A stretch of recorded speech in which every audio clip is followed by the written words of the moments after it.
mimicking wins. From beginning to end, no gimmick. If I rap it, dude, I live it then. And you can't do it, so ain't no need for mimicking. I'm not innocent, I'm on a mission, so let me finish it. Matter of time before they summon the army in. I'm probably on the FBI's most wanted list. I'm probably gonna end up hung like an ornament. I'm on a life mission to abolish all the government. Look around and tell me what you think, because it's coming down, are you listening? Stop and look, this is what I mean. Yeah, it's going down, it's going down.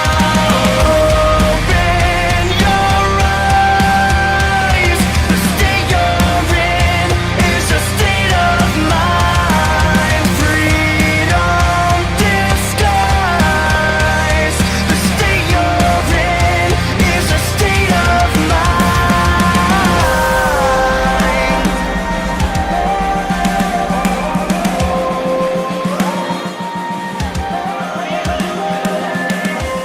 What's up? How's it going, guys? Welcome to the Liberty Hour. Your show number 8. We were off last week. I needed the week off desperately because I was really busy with schoolwork and everything I had going on. But I'm back this week, and this is actually going to be the first show where I have multiple guests. So I'm going to have one I'm going to specifically talk politics with, and one I'll specifically talk sports with. So I'll go ahead and start the show the same way I do every week here, and I'll go ahead and give you guys some NBA scores, some college basketball scores. So for the NBA today, the Magic beat the Pistons 115-106. Sixers beat the Hornets 110-99. Warriors edged out the Hawks 114-109. They should beat them by more than that. That's pretty pathetic. Bulls beat the Mavericks 108-100. There's a couple minutes left in the Pacers-Bucks games. Pacers up 8. Nuggets, Grizzlies. Nuggets are beating the Grizzlies by 2 with a minute left in the game. Raptors are up 2 against the Wizards with 4 minutes left to go. And at halftime, the Suns are up 67-60 over the Thunder. I don't know how. And then there's 2 games that are yet to start. Timberwolves at Jazz, Knicks at Clippers. Some college basketball scores for the day. Top 25. We're getting close to tournament time. Rutgers is down 4, so Purdue, the 8th ranked team in the country, is beating Rutgers by 4 with 12 minutes left to go in the game. Michigan State, they defeated Wisconsin 63-60. Michigan State, Spartans, 2nd ranked in the country. Penn State took down the 13th ranked Ohio State 69-68, which proves my point, though Ohio State is way overseeded, way overhyped. Michigan beat out Nebraska, 15th ranked Michigan Wolverines 77-58. And Davidson took down 17th ranked Rhode Island 63-61 today. So a couple upsets there, and it'll be really interesting. And I will be talking later on about my thoughts on the tournament later on in the show. But I wanted to go ahead and introduce my first guest for the show tonight. I met her in my junior year of high school. I had her on a few of my AJ Today shows. She was in my government class, and she's one of the coolest girls I think I've ever met. So I wanted to go ahead and introduce Izzy Swindler. How's it going, Izzy? How have you been? I'm really good. How about you? I'm doing good. So I know that we were talking a little bit before the show about it. I know you're over at William Jessup now and doing some stuff over there. Go ahead and let everybody know what you've been up to and stuff like that. What's going on? So I actually run a public policy institute through my university. So I'm a department assistant, so I work through the department and I get grant research, I get funding, do day-to-day tasks, just everything you can imagine for someone that works in the office. And then we actually are opening a public policy institute that is lobbying for policy going through the state capitol and state government. And I'm spearheading that project, so I'll be running that institute for the next couple of years. That's remarkable, man. That's awesome. Congratulations to you. How did you get that gig? It was actually offered to me.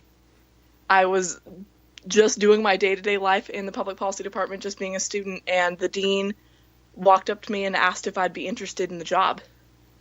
That's awesome, man. That's great. Thank you. So what are going to be your main responsibilities when it comes to heading that organization? Oh. That's an endless list.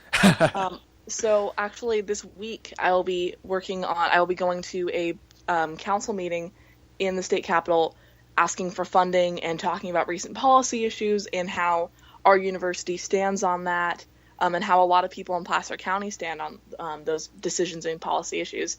So I'm just working on the funding for the projects right now.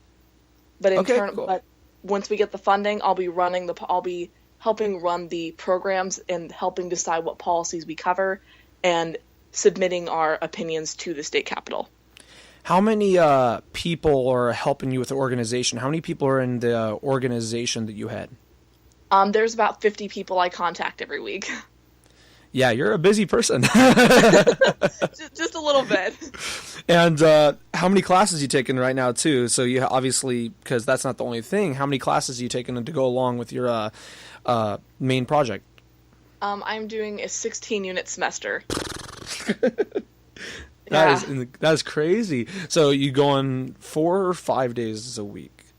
I go 5. Oh my, that's crazy, man. So like, how long are you there each day? Like, how long are your average days, would you say? Oh, I can.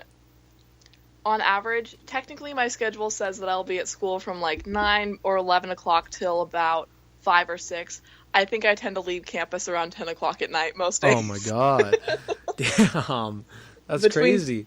Between my 2 jobs on campus, the actual classes and then choir, I practically live there.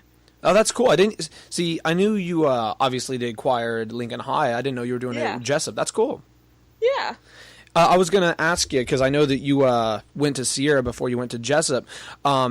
What are the main differences you've noticed from Jessup versus Sierra, and what do you like about it more?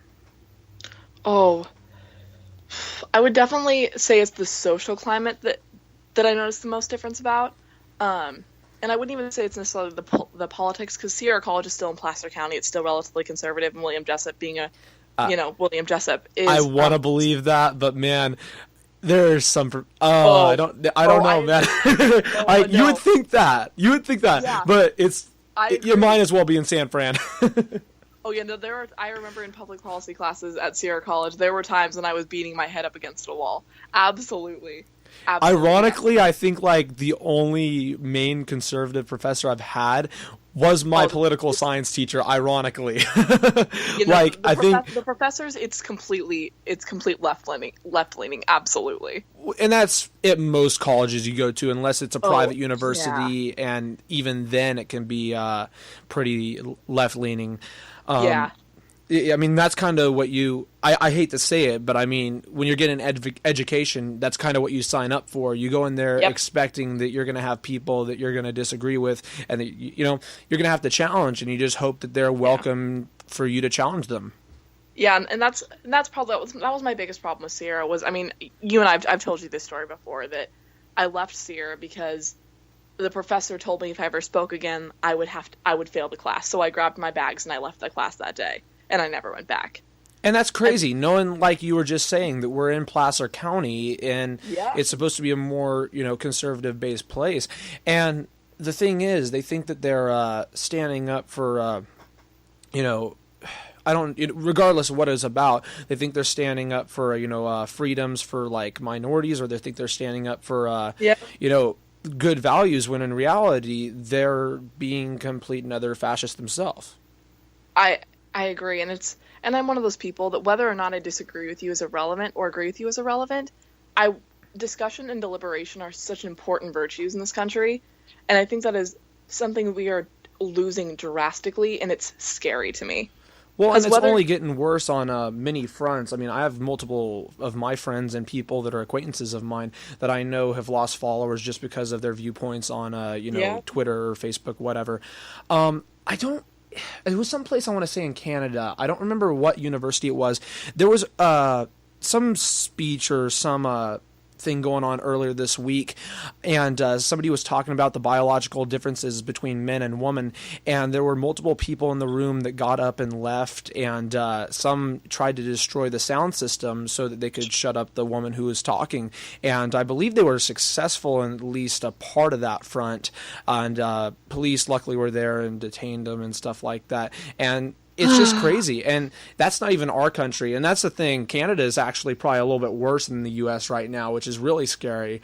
I'll have to look that up throughout the show because I forget exactly what university it was. But yeah, it's crazy the political climate we're in, or not in, I should say. That was a very accurate description, Aaron. Yeah, I gotta find it. Yeah, I'll keep looking through that throughout the show. Yeah, well, congratulations on all of that. That sounds like you're a busy person, but it sounds like you're enjoying it, which is great. And what is it you want to do once you graduate in terms of like the political science field? Like, what is it you want to go into? Definitely foreign policy. I'm a international relations concentration, Okay. so I've always naturally been drawn to foreign policy. Wow, that's cool. Yeah.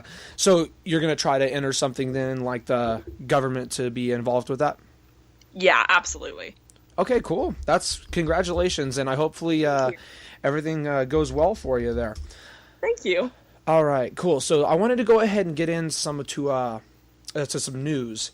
So the main thing this week has been, as it was last week and the week before, surrounding gun control. And this is all because of the Parkland shooting that happened a couple of weeks ago.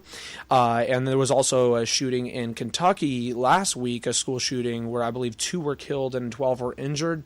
So the main news that has come out this week is of Trump and what he has said about it, and then of what some companies have said and what they are doing about it.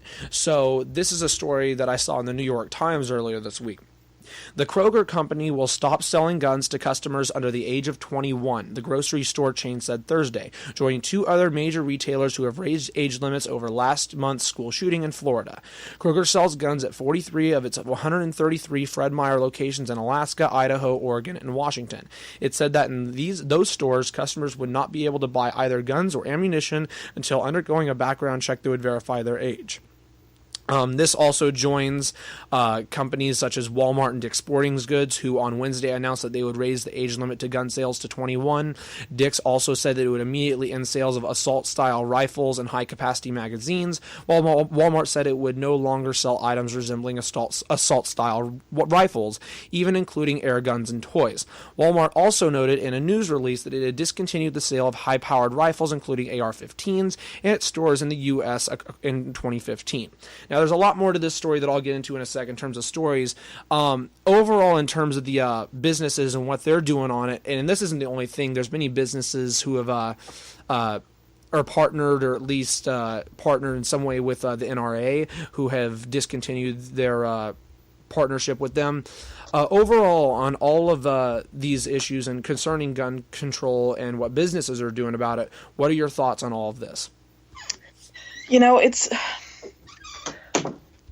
I go so divided on this because I think it's, from one perspective, I think it's admirable that these companies are wanting to take a stand against certain things that are happening in this country, and I think it's admirable. But at the same time, raising the age to 21, in my opinion, isn't going to help prevent this any more than it already has. Honestly, because that's not what you see. What we see is typically it is teens shooting up their own school, or it is grown adults. And the teens weren't allowed to buy the guns when they were able to sell at 18-year-olds. Do you know what I mean? Yeah, exactly. That I'm not seeing the benefit of this age limit. I understand that they're trying to help, and I think that's admirable, but I don't see the implementation actually being effective.